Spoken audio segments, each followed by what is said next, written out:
Reza VPR YouTube ചാനലിൻ്റെ 339ാമത്തെ episode. Kozhikode ജില്ലയിലെ കൊയിലാണ്ടിക്കടുത്ത കൊല്ലം പന്തലായനി കടപ്പുറത്തെ പാറപ്പള്ളി, ഇന്ത്യയിലെ തന്നെ രണ്ടാമത്തെ പള്ളി. ഇബ്നു ബത്തൂത്ത തൻ്റെ റിഹ്ലയിലടക്കം രേഖപ്പെടുത്തിയ കണ്ണുകൾക്ക് കുളിർമയേകുന്ന മനോഹരമായ പാറക്കൂട്ടങ്ങൾക്ക് മുകളിൽ തല ഉയർത്തി നിൽക്കുന്ന പാറപ്പള്ളി. മഹാന്മാരായ സ്വഹാബത്തടക്കം അന്ത്യവിശ്രമം കൊള്ളുന്ന ആ പുണ്യഭൂമിയിലേക്കാണ് ഇന്നത്തെ നമ്മുടെ യാത്ര.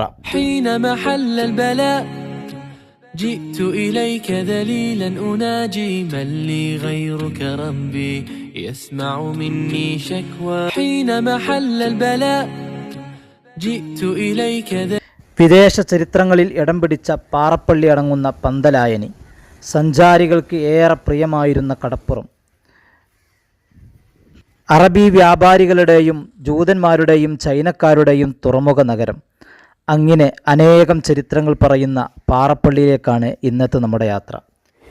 പാറപ്പള്ളിയുടെ ഏറ്റവും അടുത്ത് വരുന്ന റെയിൽവേ സ്റ്റേഷൻ കൊയിലാണ്ടിയാണ്. കൊയിലാണ്ടി ലക്ഷ്യമാക്കി തിരൂരും താനൂരും പരപ്പനങ്ങാടിയും പിന്നിട്ട് യാത്ര അങ്ങനെ നീളുന്നു. ട്രെയിനിന് ഇവിടേക്ക് വരുന്നവർക്ക് തെക്കൻ കേരളത്തിൽ നിന്ന് പുറപ്പെടുന്നവരാണെങ്കിൽ കണ്ണൂരെത്തുന്നതിന് മുമ്പ് വടകരക്കും മുമ്പാണ് കൊയിലാണ്ടി എന്ന റെയിൽവേ സ്റ്റേഷൻ വരുന്നത്. വടക്കൻ കേരളത്തിൽ നിന്ന് വരുന്നവർ കണ്ണൂരിന് ശേഷമായിരിക്കും കൊയിലാണ്ടി എത്തുക. ഞങ്ങളുടെ യാത്ര തിരൂർ ഭാഗത്തു നിന്നായതിനാൽ തിരൂരിൽ നിന്ന് ഇവിടേക്കുള്ള ചാർജ് 40 രൂപയാണ്.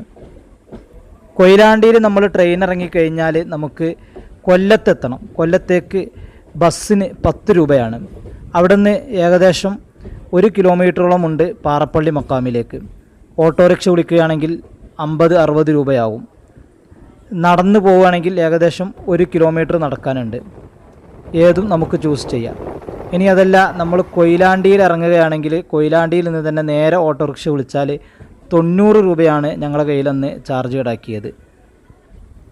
അങ്ങനെ ഞങ്ങൾക്ക് നാട്ടിൽ നിന്ന് പാറപ്പള്ളി എത്താൻ തിരൂർ ടു കൊയിലാണ്ടി 40 രൂപയും അവിടെ നിന്ന് ഓട്ടോറിക്ഷയ്ക്ക് 90 രൂപയും മൊത്തം 130 രൂപയാണ് ചിലവ് വന്നത്.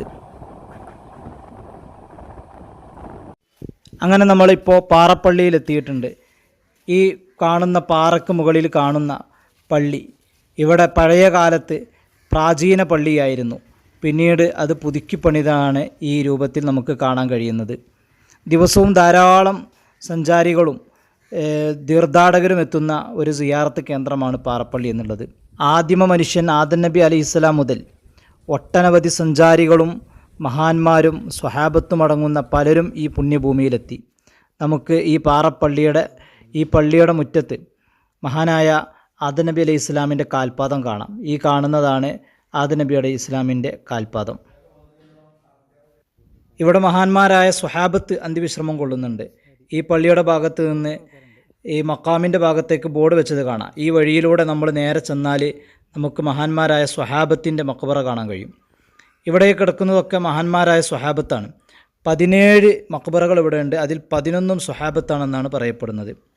അതിൽ ഈ കാണുന്ന ഈ വലിയ കെട്ടിടത്തിനുള്ളിലുള്ളത് മഹാനായ ബദറിൽ പങ്കെടുത്ത തമീമുൽ അൻസാരി റളിയല്ലാഹു അൻഹു എന്നിവരുടെ മക്ബറയാണ്.